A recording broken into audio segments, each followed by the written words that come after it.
od svojih konkurenata. Normalno je da je neophodna određena produktivnost, ekonomičnost, ekonomski način razmišljanja i konkurencije u privredi da bi ona bila funkcionalna i povećavala vrednost u jednom društvu. Međutim, radna etika je neophodna u svemu tome da bi se normalno funkcionisalo. To nam može dati kultura, ali kulturni obrazac o kom govorimo, produhovljenost. Jer duh je suština, ne to materijalno. Kakve veze ima od toga kakvu marku robe vi ja imamo sad na sebi od garderobe, ako nas ta garderoba štiti od hladnoće. To je ono što nama dovoljno, da naravno čista i pristojna, da ne idemo odrpani. A strmoglava jagma za tim da se domognemo nekakve markirane garderobe skupog automobila je pri kojoj zanemarujemo duhovnost i kulturu, odnos prema bližnjim svojima, prema ljudima, od nas opet pravi jednu otuđenu jedinku i ne čovek. Čovek je društveno biće, njemu je potrebna zajednica da bi opstao, on zato ne sme uništavati tu zajednicu zarad sopstvenog nekog interesa, jer u krajnjoj instanci, kada bi uništio tu zajednicu, on bi ostao bez nje i uništio samog sebe jer ne bi mogao da opstane.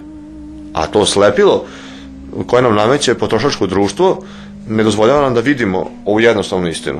Ja sebe uopšte ne smatram osobom koja spada u najinteligentnije ljude u ovom društvu, ali ako je meni to jasno, kako je tek jasno onima koji su daleko napredniji od mene u intelektualnom i drugom smislu. Takođe, treba napomenuti da kultura, ekonomija i politika nisu međusobno sukobljeni pojmovi. Znači, mi nemamo onu lažnu dilemu ili kandilu ili računar. Već su to komponente koje samo zajedno uzete daju optimum. Ali ne onaj optimum u najviše stvorenog profita, već u najvećem kvalitetu života za čoveka. Kvalitet života se ogleda i u toj socijalnoj zaštiti o kojoj smo govorili, o mogućnosti obrazovanja, duhovnog razvoja, ljubavi prema svojoj porodici, pružanju svoje deci nečega što mogu da iskuse, da nauče, da vide, a zašto ne i zabave, ali naravno kvalitetne zabave. Samo ako su zajedno uzete kultura, ekonomija i politika, mi možemo dostići sve ovo. Sad smo pogledali taj ekonomski aspekt, ali ako se vratimo na politički aspekt, koji je takođe značajan, jako je velika kriza u našoj politici. Zbog toga mi kao klub razvijamo jedan model ideokratija versus partitokratija, gde mi ideokratiju definišemo kao vladavinu ideja, a partitokratiju kao vladavinu partija.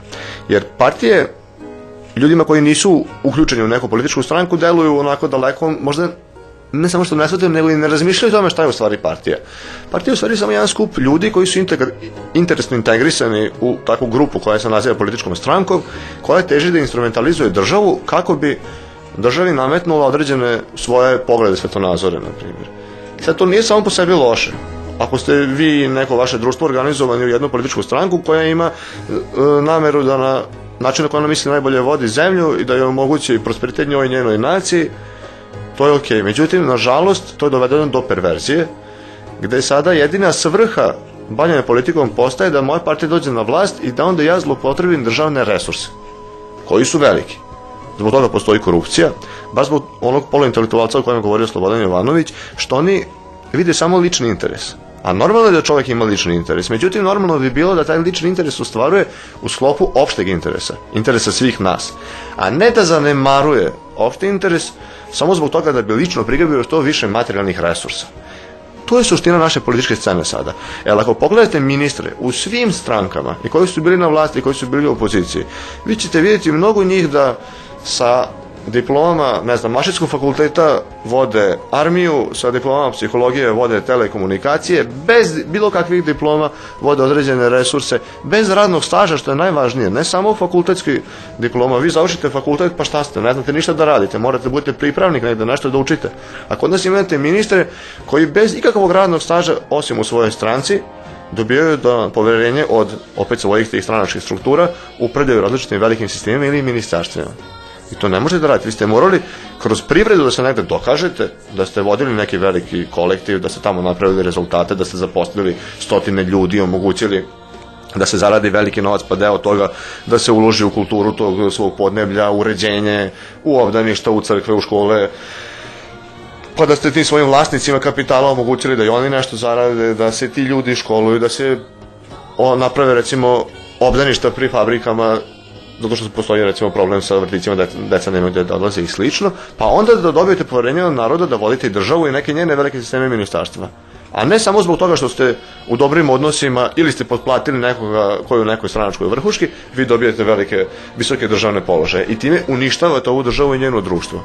Kada ne bi bilo korupcije, ogromna sredstva bi ostala slobodna za razvoj i privrede i naravno infrastrukture, obrazovanja, zdravstva i svega ostalog. Tu je neophodna kultura, kulturni obrazac, zato što, kao što Slobodan Jovanović kaže, ona omogućava da ispitujemo sami sebe, da sami sebe ograničavamo, da sebi ne dozvoljavamo da nas preuzmu strasti. I taj koren reči strast možda dolazi od stradanja, jer stradamo od svojih strasti.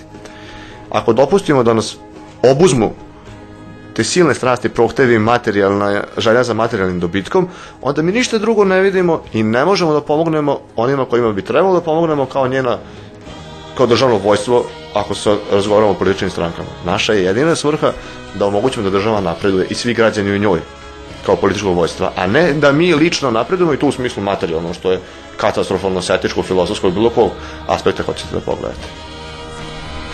Posmatrajući pojedine medije, kada nam se nameće jedna retrogradna subkultura, kako današnji čovjek da se zaštiti od njenog uticaja? Meni se dostaje da pretpostavljam na to šta ste vi mislili. Ja ću reći šta ja mislim, pa ako nisam upravo, vi ćete mi ispraviti. Meni se čini da vi govorite o možda dvema subkulturama. Jedna oličena ovim reality show emisijama, eventualno koja dolazi sa zapada, i možda jedna dominantna na jednoj od naših televizija sa nacionalnom frekvencijom. Kič i šund je najbolji izraz za to. Sad, ako sam u pravu, mogu da kažem nešto šta ja o tome mislim.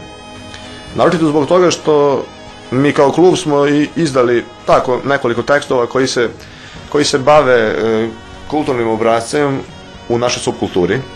A Dveri srpske su, slušalci vjerojatno znaju šta su Dveri srpske, su izdali jedan temat isto u Velikom bratu i čak jedno elektronsko svoje izdanje o tome koje sam ja pogledao i koje je naravno odlično.